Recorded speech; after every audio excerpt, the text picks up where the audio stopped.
দিওয়ালির special dessert সিরিজের third এপিসোডে বানিয়ে নিচ্ছি ওরিও চকলেট বল।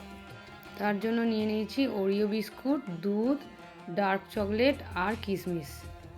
প্রথমে ওরিও বিস্কুটগুলো গুঁড়ো করে নিয়ে দুধ দিয়ে অল্প অল্প করে মাখিয়ে নিয়েছি। প্রত্যেকটার মধ্যে একটা করে কিশমিশ দিয়ে লাড্ডুর মতো গোল করে নিয়েছি। 10 মিনিট ফ্রিজে রেখে দিয়েছি। তারপর ডার্ক চকলেটটা একটু বাটার দিয়ে গরম জলের ওপর বসিয়ে গলিয়ে নিয়েছি। একটি কাঠির সাহায্যে বলগুলো ডার্ক চকলেটের মধ্যে ডুবিয়ে কোট করে নিয়েছি।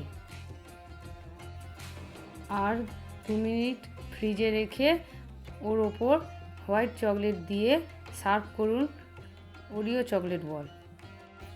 বড়দের জন্য তো অনেক রকম মিষ্টি বানানো হলো, বাচ্চারা চকলেট খেতে ভালোবাসে, বাচ্চাদের জন্য এই ধরনের চকলেট বল করে দিন। দিওয়ালির আরও সিরিজ দেখতে হলে ভিডিওটা লাইক করুন এবং চ্যানেলটা সাবস্ক্রাইব করে পাশে থাকুন।